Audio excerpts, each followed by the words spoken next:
Now we'll move straight now to our major talking point where we x-ray President Bola Tinubu's 1 year in office, plight of business owner, the economy under Tinubu's watch. We're joined by Benedict Ochiago. He's a business expert. Good afternoon and glad to have you on the show. Yeah, a pleasure, always. And happy new month in advance. Yeah, we are so happy seeing new month, and we look forward to having an interesting economic month ahead. Okay, you're speaking as a businessman now. So walk us through President Bola Tinubu's 1 year in office. Okay. What says you? What's your assessment so far?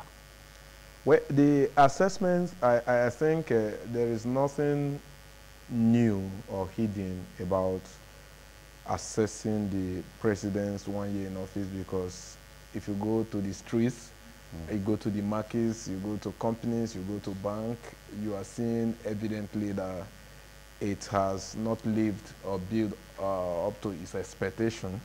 And then, although personally, I am not too surprised, because I remember that when he was declared the winner of the 2023 election, I remember sitting in this studio with you, where I told you that I am not really expecting anything much from the president, and then if he does anything different from the normal track of APC policy, maybe I would be surprised. I would be happy as well. But I would have been happy if the president had disappointed people like me who criticize certain things about policies and all of that.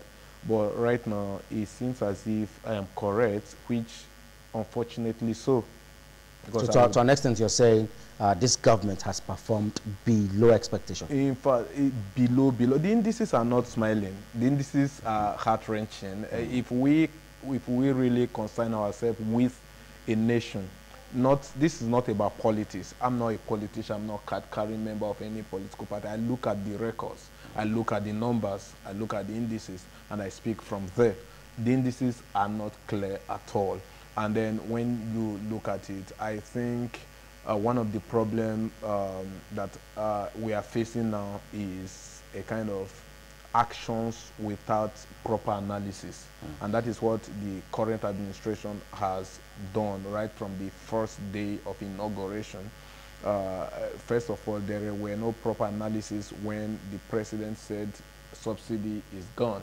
You have not entered office, you don't even understand the nitty-gritties of the things involved, and you made such bogus statement, and that actually altered almost everything. And I think in the last 1 year, the president has spent time largely correcting the mistakes he has made. Unfortunately, those mistakes were not supposed to be made in the first place, but they continually made those mistakes. One of the mistakes were that subsidy is gone, the famous statement, subsidy is gone. And then another mistake that was also made is devaluing the naira when you are not a producing nation. How are you going to defend if you devalue your naira when you are not producing? How are you going to defend the naira in case of any further attack? That is exactly what we are facing. And then again, there were also mistakes in the recent time of trying to award a contract of the Lagos-Calabar Coastal Road without proper environmental analysis and all of that. According to Devumai, they are re-evaluating it again now. They are re-evaluating it, but in the first place it was a mistake, and they are trying to also correct the mistake. Number one, and the other one, devaluing the naira, they are trying to correct the mistake. In recent past few months, they injected some dollar into the economy, trying to fight against what was not supposed, the mistake that were not supposed to be made in the first place. And then that didn't even last more than 60 days, and we are back to the reality that we are faced with the exchange rate right now. And then again, also trying to unify the forex, although some economists will say that it is good for us, but also looking at the reality on ground, you discover that it was also one hell of a mistake, because that has actually plunged us into a lot of inflation, especially imported inflation, because we're a consuming nation. And then when you try to make a kind of equality in terms of the forest between the bank rate and the black market rate. What you do is that you don't, because being a consuming nation, you give some certain level of preference to those that import some key goods that are generally needed by the people. And that was what the CBN tried doing in terms of trying to have the bank rate that we give preference to these certain people that import, so that they will have cheaper dollar to import those things. And when they have cheaper dollar to import those things, they will be able to also sell it cheaper. Because the whole essence of governance, the whole essence of economy is to make life bearable for your citizens. And I don't really think that this administration has looked into those dynamics. I think in a way, this administration seems to be disconnected from the people. Although they have been making statements that we understand your suffering, but in reality, their approaches, their policies has not actually aligned with those statements. Well, however, now it's been 1 year in office, 12 good months. Yes. Some analysts are saying it seems to be a government of trial and error. Yeah, that is exactly what I'm trying to say. There was a time the government talked about having security levy on every transaction you make and all that, and that was actually reverted. Yes. And so many policy, but just recently we were told that subsidy is finally gone, because there was a time we had a back and forth of subsidy being paid for partially and all that. But well, we've heard from the Minister of State for Petroleum, who actually came out to say that finally there are no more paying of subsidy. Subsidy is gone actually. But these analysts are saying the government is actually just doing what we call trial and error policy. Looking at all this, what should the government start doing? Now, the government should drop their pride. I think this current administration, in fairness to the current administration, of course, you have always known my stand during the Buhari's regime, because I've always cried out because a lot of things he was doing, Buhari totally destroyed the economy. And then, in fairness to the current administration, they inherited the worst economy any president has inherited since 1999. That is the truth. They inherited almost totally grounded economy that were run by nepotism, by a kind of incompetent people. They inherited that, and we must establish that.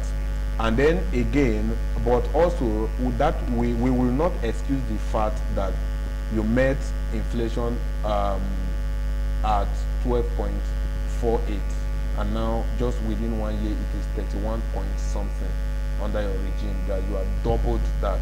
It shows that there were lack of preparedness for governance from the current administration. Because if you were really prepared to govern, if you were really prepared economically, a lot of all of this trial and error wouldn't have happened in the first place. And I think is economic, one of the problems we are faced with concerning this administration is economic arrogance. The president and his team feel that they've already known everything. And then they come, they make bogus statements, they try approaches, and then when the reality gets dawned on them, they find out that this is not working and this is not going to work. And then again, there've been a lot of promises in terms of the people. Okay, you took away subsidy, but the program that I was supposed to cushion the effect of the subsidy, we are still waiting for the implementation of them. Okay. The only thing that has increased so far in this regime is VAT, the value added taxes, because the president believes so much in tax. Okay. He has increased the tax astronomically. Okay. But the common man, or the people on the street, are not feeling the effect of the so much money that is coming from the value added tax. Okay, we'll come back so that you take us through at this point. Let's quickly interface now with our guest, who is also on this table. He's in person of Adolphus Arebame Aleto. He joins us live from Lagos, Nigeria. He's an accomplished entrepreneur, financial expert, and public analyst, a philanthropist, and a former Edo State governorship aspirant under the Labour Party. Welcome, Mr. Aleto. Good afternoon. Thank you so much, the DPO, for having me in your program today. My pleasure. Good to see you. Good to see you after a long while. Yes, it's been a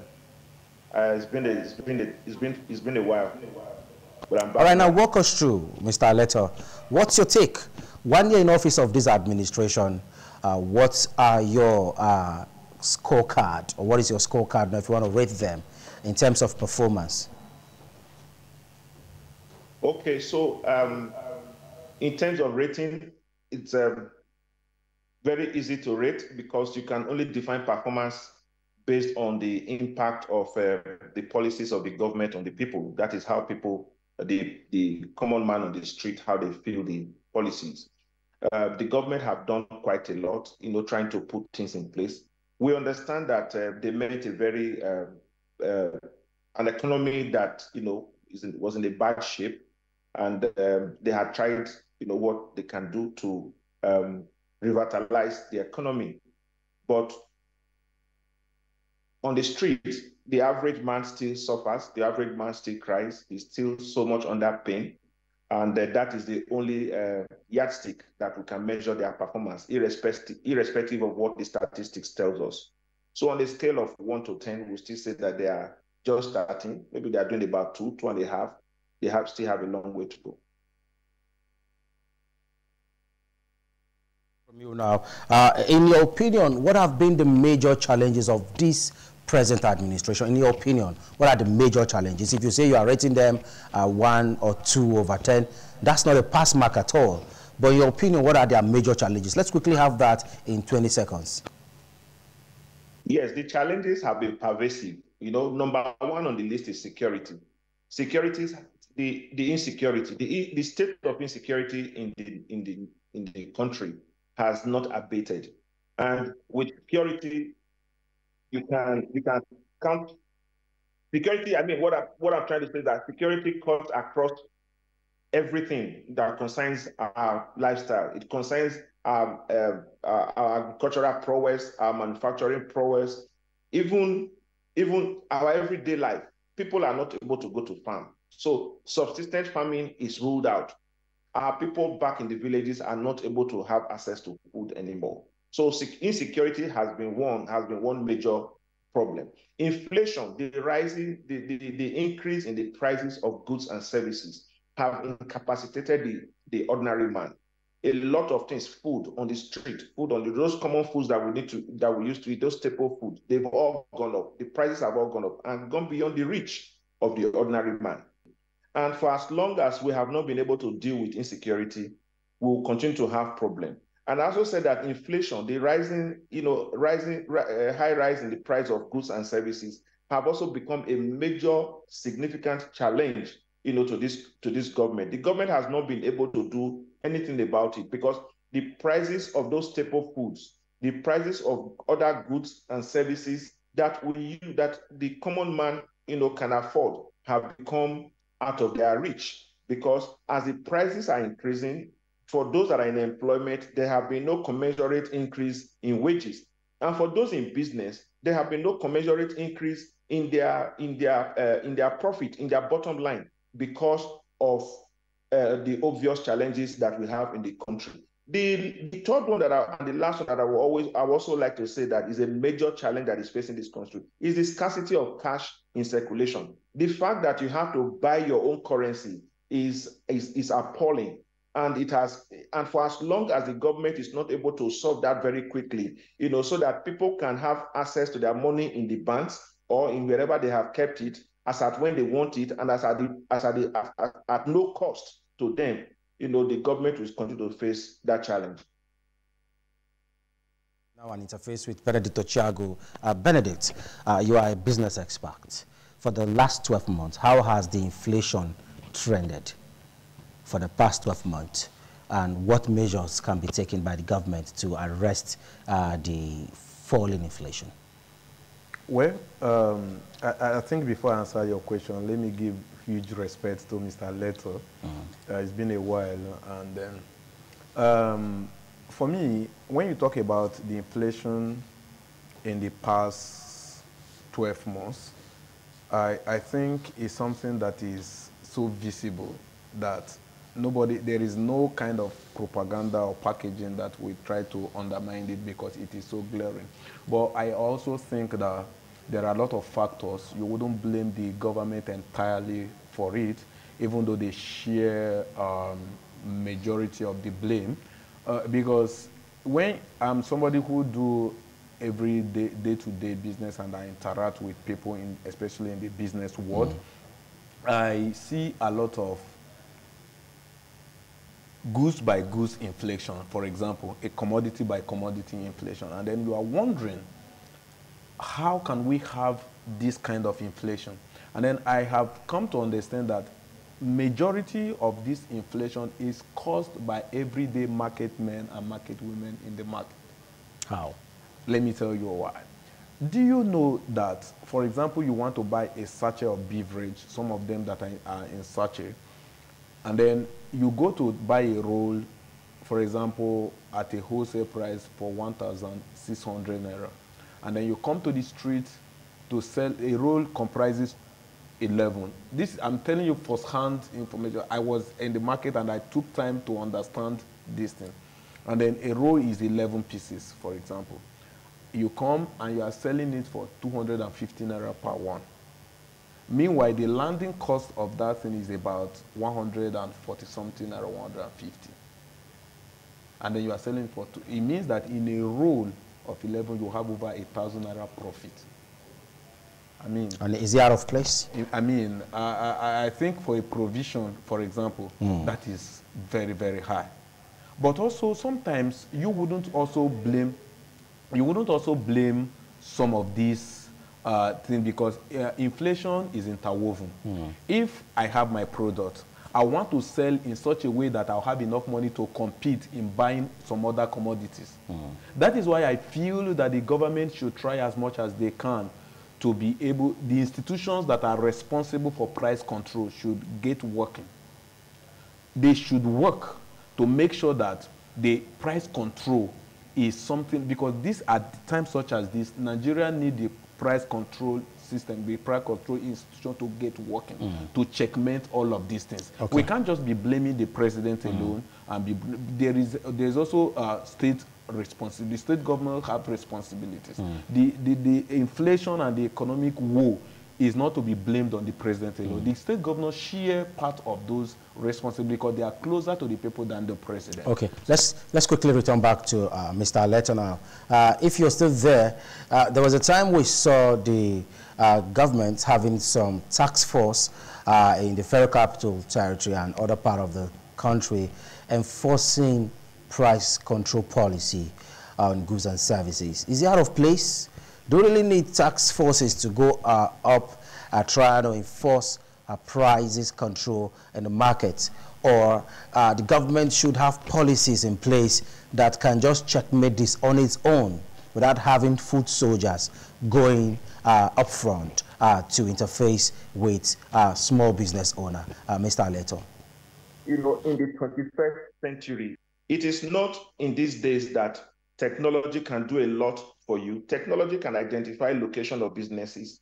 Technology can do quite a lot that you can imagine, that we will have individuals moving from one shop to the other, you know, trying to control prices. No, it is out of place. It is not the right way to go. But having said that, when you look at what was the problem? The problem was that at that point, the inflation was so erratic.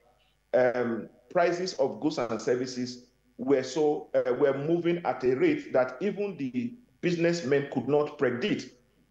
And because we are so import dependent, a lot of as the dollar began, as the rate or the FX rate, you know, began to waver and became so inconsistent and unpredictable, businessmen had to do things that will, or take strategies or take steps that will protect their business.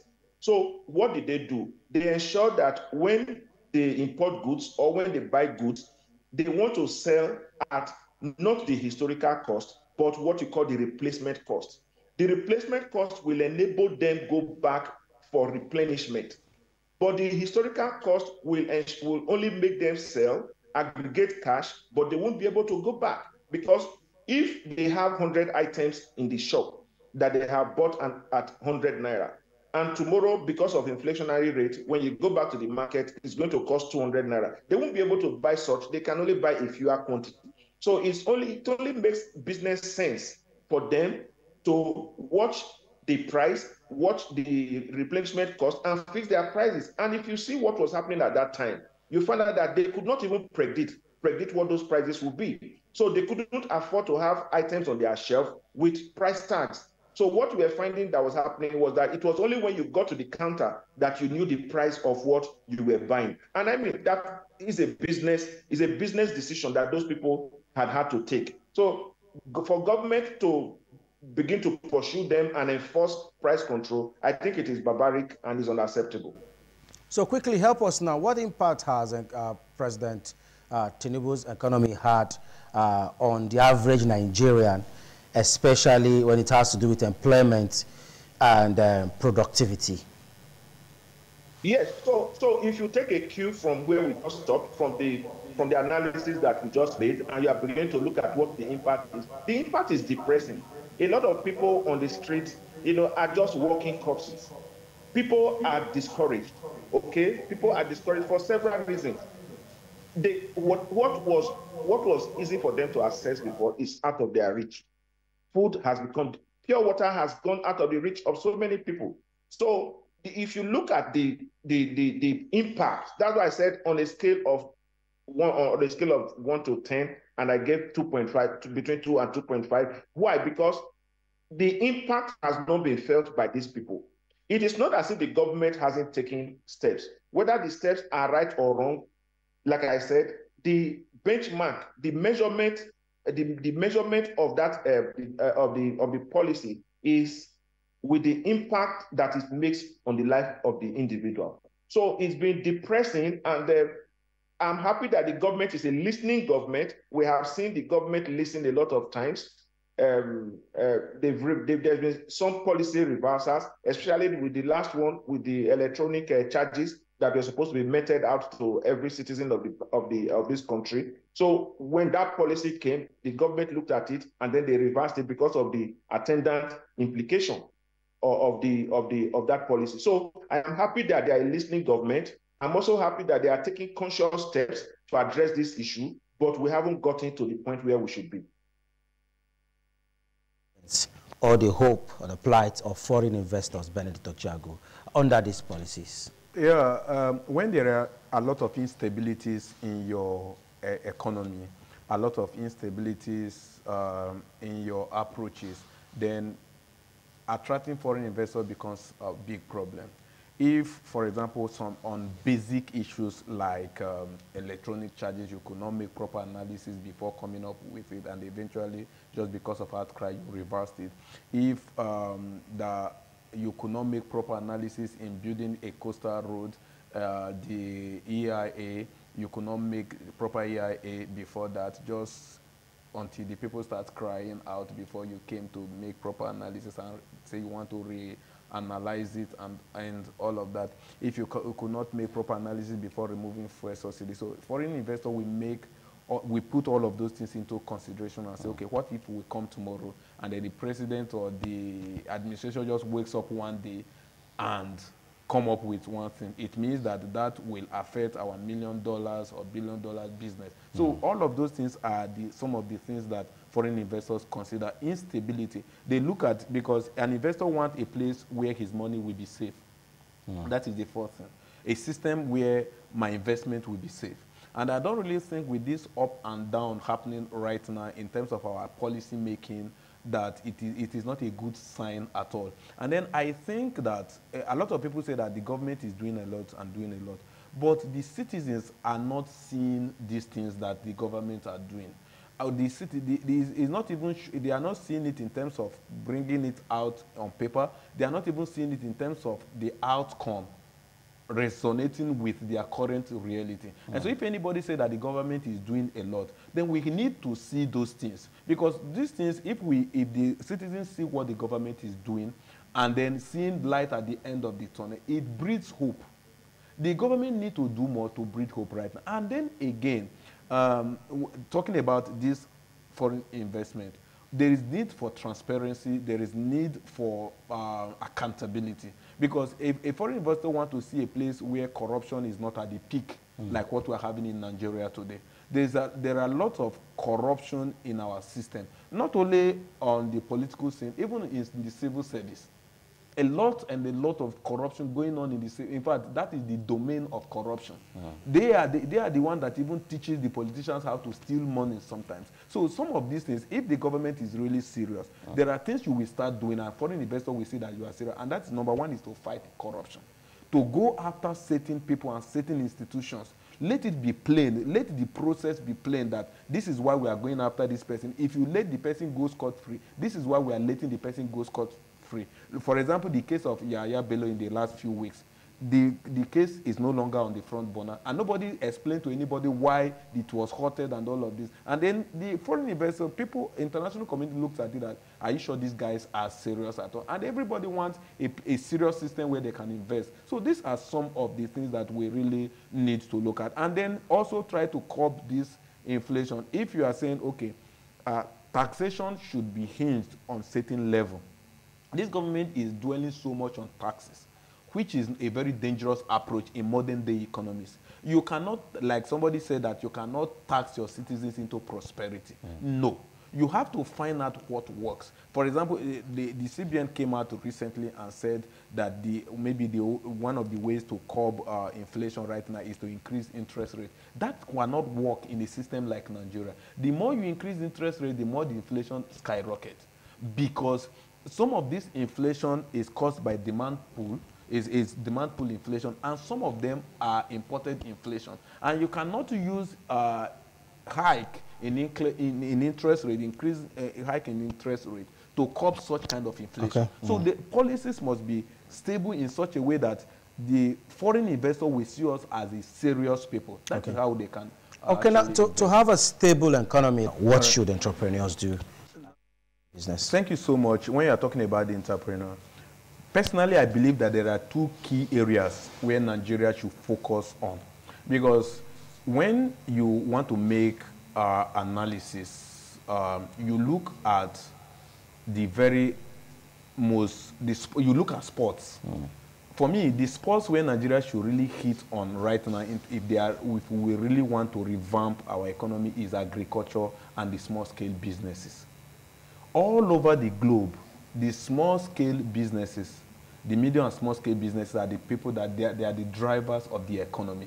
America does not play with it, China does not play with it, and all other nations that have grown and become prosperous right now, they don't joke with it.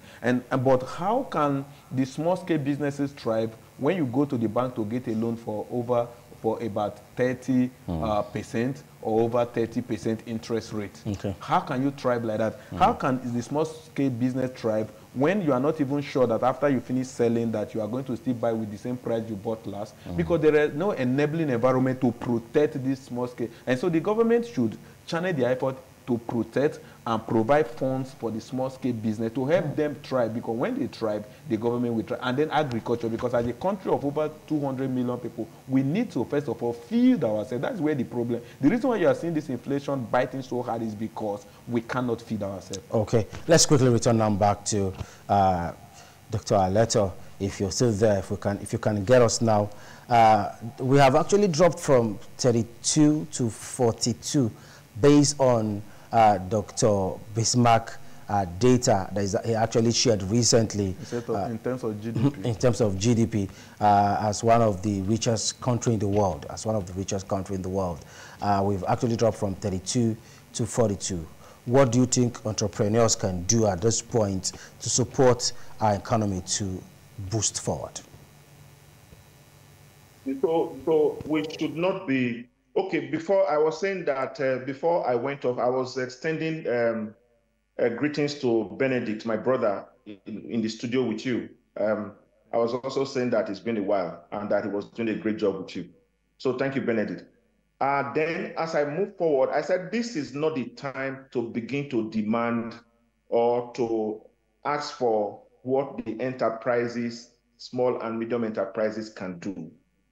An entrepreneur that have set up a business is out to achieve an objective and fill a vacuum. But the harsh economic policies, one way or the other, have not allowed them to thrive. So for those businesses that are in existence, I hail them, I commend them, but the government needs to give them that enabling environment. I had my brother mention just now the profit margin that some businesses, are making. When of course some businesses do as much as 100, 200, 300%. You are not going to blame them because they have a lot of overheads. Insecurity is one of them. And part of that insecurity is trying to be creative in the movement of goods and services because they can't move freely anymore. Another one is the high tax demand. There are multiple taxation in this country. The local government will come. Even your community tax man will come. The local government will come. The state will come. And then the federal will come. Before you now have the issues of your maintaining your assets and all that. So the small and medium enterprises have been overflowed. And this is the time that we are asking the government to stand up to its responsibility to support these businesses. If you want to increase more taxes, yes, you must support those businesses to grow.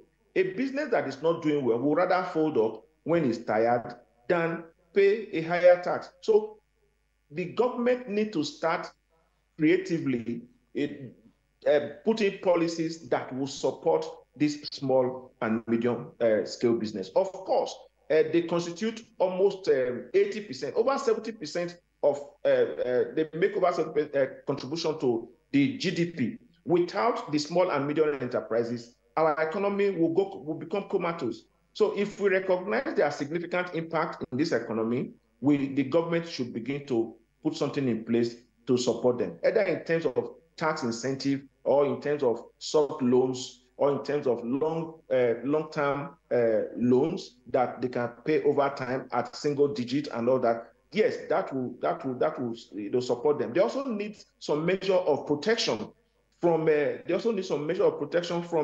revenue touts. All manner of people come in the name of revenue. The government should try as much as possible to protect them from this revenue touts so that they can consolidate their bottom line and then be able to declare what the government expects them to declare and render to the community or the society what they have been established for. Quickly, Benedict, help us now as a business expert. What strategies should the government put in place to help support this economy? And we need to really start stabilizing our economy at this point. This is the thinking of every right-thinking Nigerian. So what strategies should the government start putting in place? Well, I think Mr. Leto has said a whole lot concerning this strategy, and that is in terms of protecting the small and medium-scale businesses. Protect them, make sure they thrive. They are not thriving for themselves alone, they are thriving for the economy. Ensure that you protect them. Ensure that you provide financial assistance to them in terms of loan, and then also in terms of financial kind of support. That is, interest rates should should be very, very low. And then also tax exemption, like Mr. Leto said, it will play pivotal role. Then in general, protecting this economy, we need to start producing as a nation. See, we must tell ourselves the truth. We are a nation of over 200 million people. We cannot survive depending solely on imports. That is where our problem is coming from. The reason why we are talking about exchange rate every day is because we are not producing. If we are producing, at least we can start with feeding ourselves as a nation. We can start with making sure that every state, as you are giving allocation to the governors, you charge them with a responsibility of making sure that there is a kind of robust agricultural scheme where we can start, because we have the land, we have the system that can actually do that. We're not saying you should begin to produce cars or aeroplane, where it's not out of it. But first of all, start with producing food, enough to eat, and also perhaps enough to export. We have the place, we have the land, we can really do it if we want to do it. We should start producing if we want an economy that is stable. Okay, everyone actually wants an economy that is stable. Finally now, Mr. Leto, this will be a final take. In the past, you either have the rich or the poor. But now in this country, we have the poor, we have the poorest of the poor, and of course, the ladder goes on and on. Before the president actually got to office, he actually said they should allow the poor to breathe, that they owe us that responsibility. Are the poor actually breathing at this point under this economy, finally? Prince, if you permit me to say, I would say that the poor is suffocating. The poor is not breathing. There's a difference between breathing and suffocating. The poor is now, why is the poor suffocating? Because the opportunity has not been created. The government needs to be innovative and creative in its approach to solving our problems.